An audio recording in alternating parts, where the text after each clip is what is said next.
Ladies and gentlemen, welcome to the first press conference from the 33rd India Economic Summit, here live from Delhi. Welcome to the panelists, of course, our co-chairs. Welcome to the members of the media here in the room. And of course, welcome to our audience on the live stream.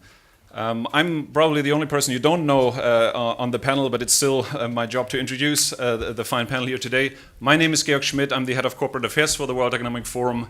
But much more interesting are our co-chairs here on the panel. To my immediate left, we're joined by Ajay Banga, who's the president and CEO of MasterCard, and is also, and I'm pleased to mention that here, chairing the World Economic Forum's work on financial inclusion, which is a crucial part of our work on the future of the financial systems. So he is both as the CEO of his company, but also as a person very much engaged in our work there. And maybe we have the chance later to hear a little bit about that from him. Right in the middle of our panel, we are joined by Deepali Goenka. She is the Chief Executive Officer and Joint Managing Director of Welspun India. Even though we'll find out soon enough that this is not an Indian company, but rather a global one now.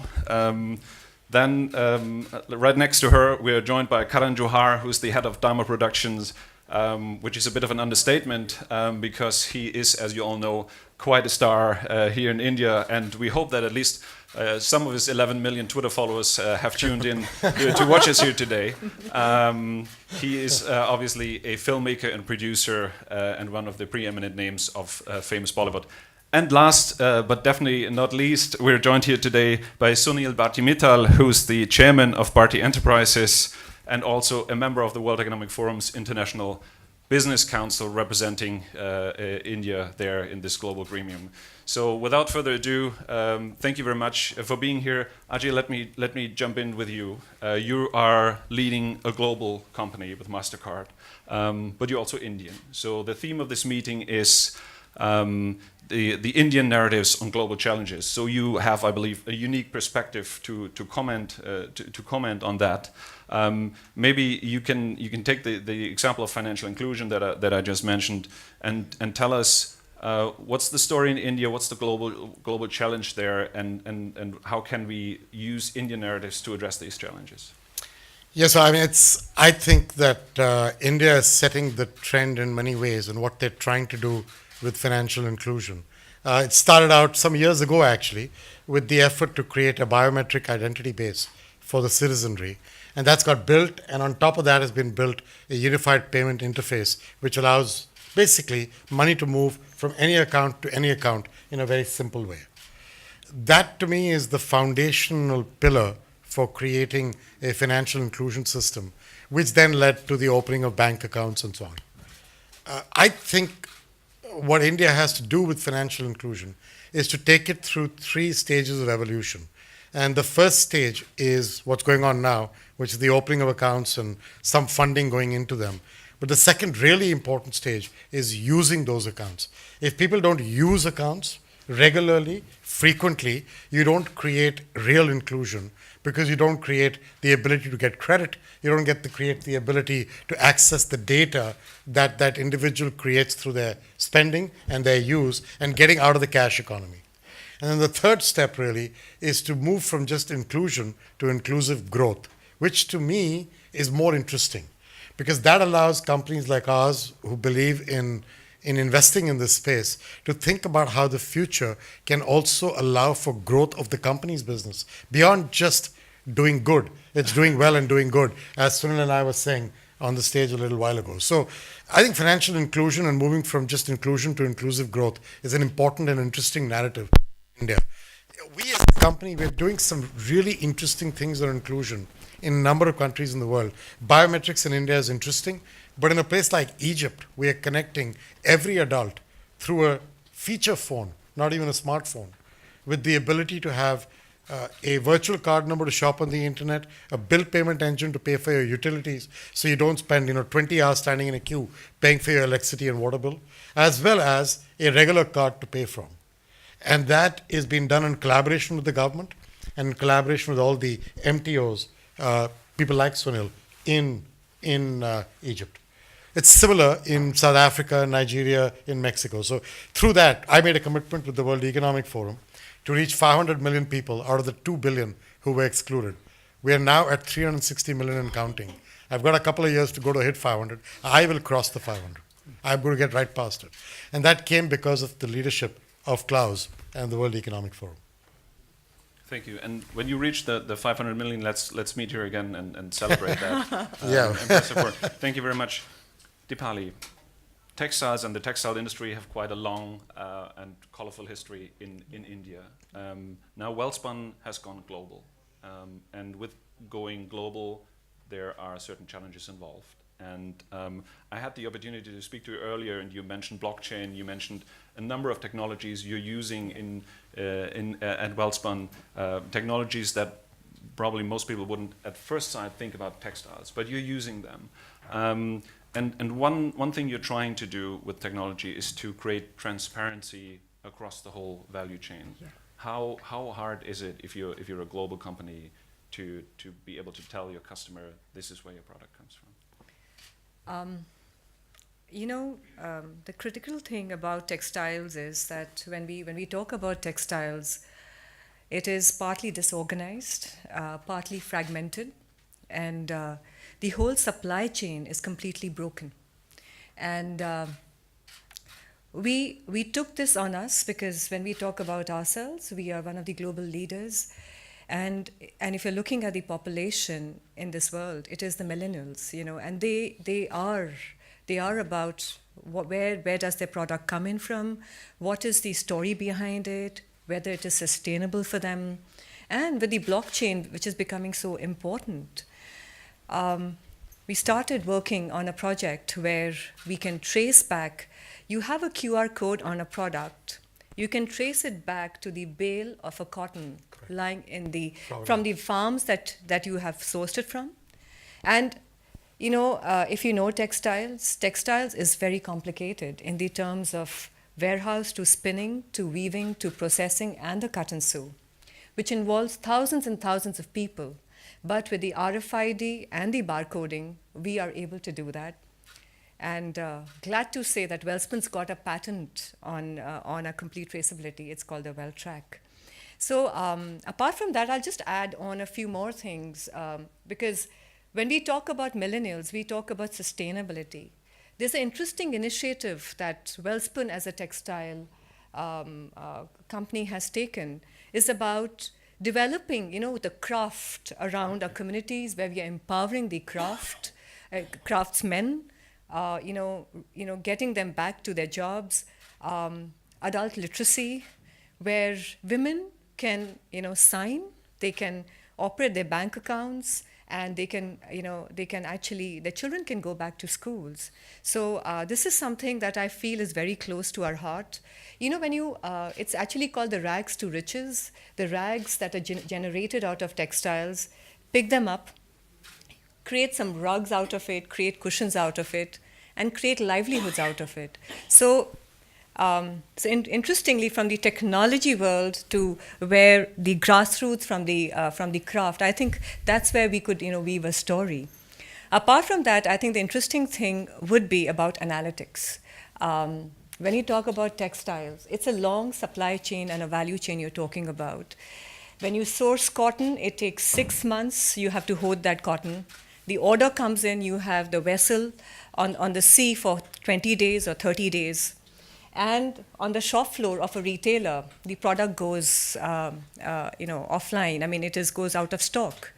So now if you analyze and see that if this product on the west coast of America to the east coast of America or midwest of America, what colors are selling? What is the consumer liking? I mean, that is the power of analytics, and that's what we are now working on, and I think Wellspun has taken that initiative. So if you talk about textiles is not the traditional textiles that we can think of and dream of, but I think it's an amalgamation of the craft at the grassroots with the technology and the analytics of the supply chain, and also empowering and employing around 20,000 people. Thank you very much. Okay. just add one thing to what she just said? I can't stop you, so please do. Yeah, no, I'll tell you why. I actually think that this is a sign of an Indian company that is thinking global in ways that people should not let's say not allow. Here's what she's done: the blockchain, that blockchain idea to use for diamonds for their provenance, for pharmaceuticals for their provenance. She's just doing the same thing with textiles, which most people would not even have thought of. This is path breaking. It's not. She said it in a very modest way. This is path breaking work. I had no idea she was doing this. I'm listening to her. I'm into MasterCard is doing blockchains for diamonds and pharmaceuticals. I'm telling you, this is path breaking work. It's way out there. Interestingly enough, I think I'll just add on a few more things. You spoke about smart textiles. It is a part of what we are doing as an initiative at Wellspun. We are creating augmented reality out of textiles and about rugs. We have a project with MIT because when you talk about a cotton crop in a country, there are two crops in this country. Imagine if you can create, you're talking about city farming, which could be very, very accessible very, very soon, and a lot of people have taken that on. Imagine you can create 4 crops in this country in a controlled environment. How powerful would that be? How powerful the economics would be and the diversity would be in this world. Thank you, Dipali. Karan, you look a bit nervous. You're thinking about whether Dipali can check now if you changed your shirt this morning. But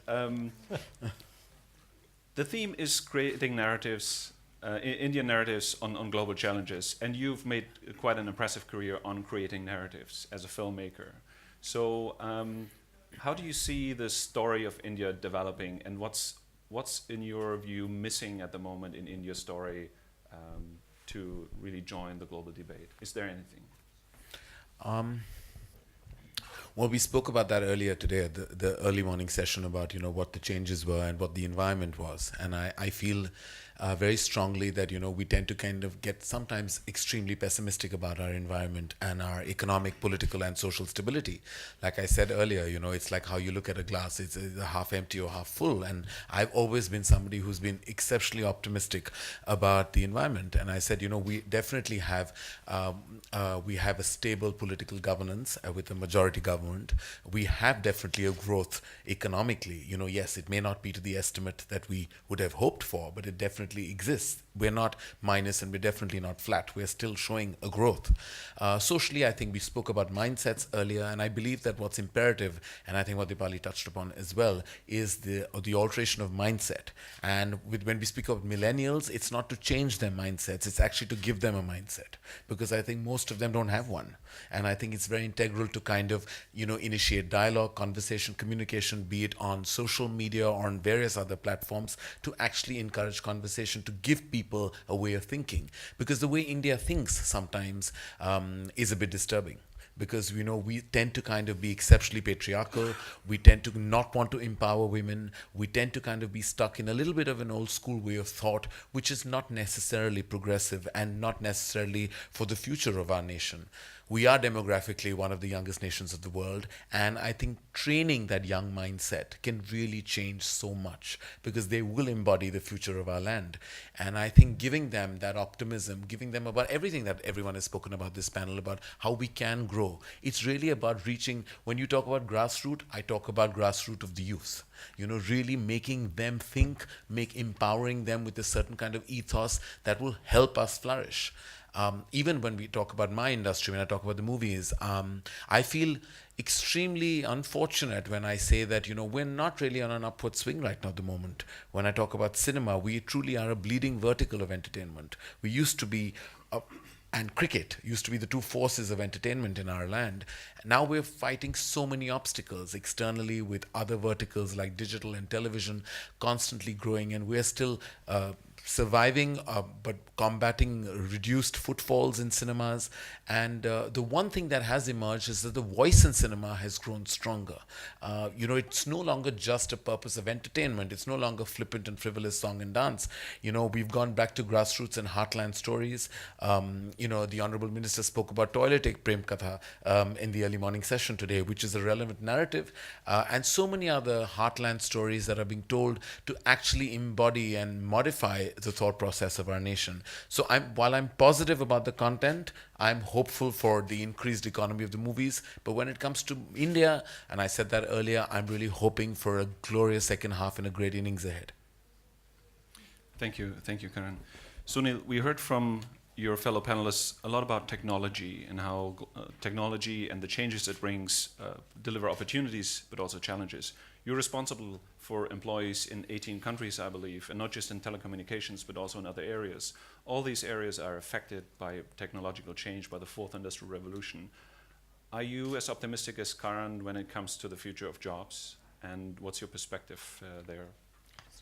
Well, our businesses are in the very core of technologies, and I'll be brief because conscious of the fact that there may be questions from the floor.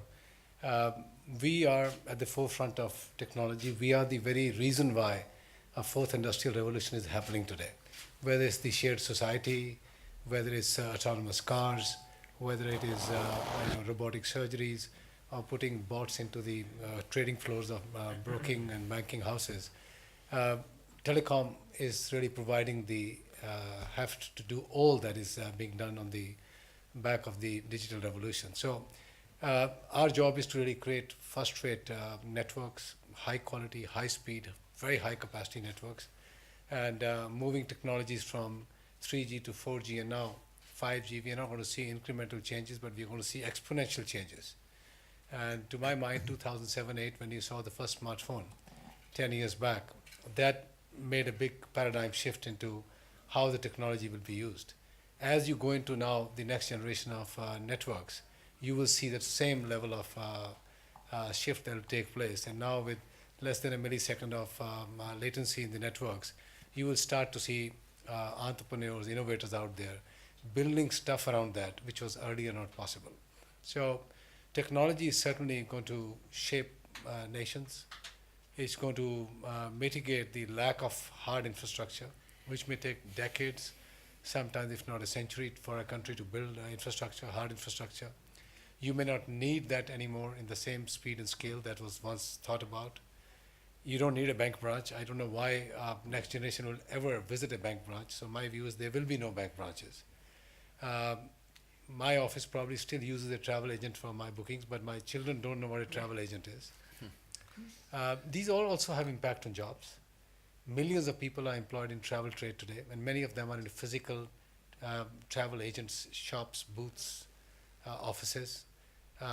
We don't need them anymore. So Minister Goel spoke about this morning about certain railway stations providing for new jobs and all that. So some replacement of jobs will have to take place as we start to lose jobs which were traditionally available to the society, disappearing because of technology. Thank you very much. Let's open the floor for questions. We have microphones going around. If you could give me a show of hands so I get a sense, and if you could state your name and organization, please, for the sake of our audience. Yes. Thank Hi, this is Sajid here from Bloomberg. My question is for Mr. Mittal. Last year at the India Economic Summit, you spoke about jobless growth.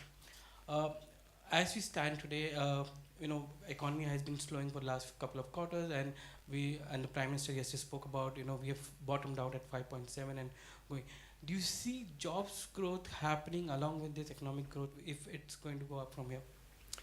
Well, I think that's the big challenge. To my mind, the pressures in the marketplace for jobs is clearly there. And it's not just an India-centric thing, this is global now. In fact, to my mind, you have a plus and minus if you look at the global situation. If you look at the global order, Western nations, where technology is taking roots much faster, much quicker, and displacing a lot of jobs, there are not too many jobs to be lost, not too many jobs to be created afresh. They have a lesser challenge in that range, that if they were to reduce certain jobs, the societies will manage to take care of those people. Countries like India, large nations, many African nations in Sub-Sahara will need a lot many jobs coming through because of the demographics that we have. Young population coming into stream. India needs 1 million jobs a month. And how do you create those jobs, especially when large companies have stopped creating jobs and using technology to not grow jobs? So we'll have to find our own ways and methods. Railways example was given this morning that railway has the potential to create 1 million jobs. That is your 1 month's induction taken care of by one sector. Can there be 12 other engines or 120 other engines of growth in India, which can therefore create those kind of opportunities? There will be more entrepreneurs who will in turn create a lot of jobs. So all that multiplier effect needs to take place. And the good news on Indian side is that the growth story is still strong. India as a nation is going to consume more with every passing day. More and more people are joining in, becoming part of the continent of consumers that we have in India. So there is a hope in India in terms of growth, and therefore more jobs to be created. And there's a pressure from technology that is coming through for large companies not to employ more. So these conflicting pressures will have to be dealt with by our political leadership. I think they are aware, they are alive to the needs of the nation. And in the end, as I said, business must wake up to the needs of the society, needs of our young people who need opportunities, if not jobs, then entrepreneurial openings, and we need to be conscious of that. One more question. You spoke about Can you please wait for the microphone so our live stream audience has the chance to hear your question, please? You spoke about how technology has moved, especially in telecom, from 3G to 4G, now eventually to 5G. Are the Indian telecom companies have enough balance sheet strength to go to 5G? And what do you make out of the competition which is there, which is almost leading to only 3 player and 1 common player in the market? Well, very clearly, the market has consolidated. We all know that. And as far as investments are concerned, I think investments in India have accelerated. My own company will spend over $3 billion in this year only on network capex, which is significantly higher than typically 1.5–2 billion we do every year. So there's an acceleration of network deployment. The good news is India is not now 5–6 years behind. It's in step with what's happening in the world. Our 4G networks are exactly the same as the world. And many of us have started to experiment with MIMO, with early 5G networks. So I don't think India will be anywhere behind. In fact, it may actually lead in some ways in certain parts of telecommunications. What about the balance sheet strength of the company? Well, we are investing. I hope others are too. Well, thank you very much. Let's give others a chance as well to ask questions. Are there any more questions? I know, yes, we have one question there, and the lady in the front, and then I think we have to close. Please. My question is for Mr. Sunil Mittal. So you, in a panel discussion, you spoke about India being a refreshing change in the global order. But then in the telecom sector, we see moves by the TRAI, like IUC and other moves. So how do you see the telecom sector going? You know, what we'll do is we'll talk about telecom offline. This is becoming a telecom conference, so let's stay with the theme today, please. Yes. And if I can, one more question for Mr. Banga. You also spoke about your investment plans in India. So if you could elaborate on that and the amounts that you have already invested and you're going to invest. I think Sunil is really happy you changed that question. Sunil, you owe me for that one. Right? So Sunil's a friend and partner, so it's okay. By the way, I would just say one thing to you. You're very fortunate to have a leader of his caliber in the telecom industry in India at this stage. He's not only a visionary, he is very firm in his steps. And a lot of the things that he's doing, I'm privy to knowing a few of the things he's doing. I think he's building an incredible foundation for where telecom could go to enable everything we're talking about. So don't take that lightly. There's a lot going on inside that fertile mind, which we're all grateful to have. Thank you very much. Can we have the And let me last- give her one answer on that, Please. on the investment. We have bought a couple of companies in India which have enabled us to deliver both mobile technology as well as cybersecurity capability around the world. That's what the investments have been over the last 2–3 years. We're continuing with that. We're in the process of looking at other acquisitions, but also organic investment to make India the factory for us in generating mobile-based digital wallets and technology payments and data analytics, but also the blockchain and developing tools locally that will be applicable for farmers to get their produce into the market. That's the kind of investments that are going on. None of that works without strong telecom, by the way. Yeah. That's why I was so grateful to hear what he's saying. Thank you, Ajay. And if you could state your name and Yeah, hi, organization. I'm Fatima Karan from BTVI, and if it's okay, I'd like to question both Mr. Banga and Mr. Mittal, if it's possible. That's what they're here for, Yeah, please. excellent. And I might just grab Ms. Goenka as well, because I have the opportunity. Ms. Banga, you were just talking about the opportunities you have when it comes to rural India as well, and I'd like for you to elaborate on that, because a lot of our reportage is, of course, based on what's happening within the other areas. But give us a sense as to what you're really excited about going forward, and how you are actually collaborating when it comes to larger companies to really get the ball going there. Well, to me, the biggest opportunity is there's 60 million merchants in India today. If you go to the Confederation of All India Traders, whom we partnered with, that's the number they give you. 2.5 million of them accept electronic payments. The others don't. Even with Piyush, for example, if you look at unreserved ticketing in the railways, it's all cash-based. So there's 100 ways to get cash out of the system, improve revenue recognition, bring people into the formal economy, which is the point I was making on the earlier stage with all my friends and colleagues there. That to me is the opportunity. That opportunity is not just an urban opportunity, it is also a semi-urban and rural opportunity. What do I mean by that? Terminals, which is the way to access payments, whether you do it, if you do it through a phone, that's one way of paying. Eventually, it's got to get to an account somewhere. That account has to lead to people being able to access that money for buying supplies, for paying their people. That formalization is very expensive if you don't make simple technology available. QR codes, which Dipali referred to for the blockchain and for the provenance stuff that we were both talking about, QR codes are, to me, for acceptance in merchants, revolutionary. They take away the cost of the terminal. They take away the cost of maintenance. If you're 28 kilometers from a maintenance point, who the heck is going to come to maintain your terminal? This all goes away with QR codes. We developed the QR codes in India, actually with Piyush's help, who was helping us through the demonetization time, standardized them across the industry. And this is a really important point. Global standards, India in telecom has embraced global standards. Sunil is setting standards for global standards. Don't lose that chance in the rest of Indian industry.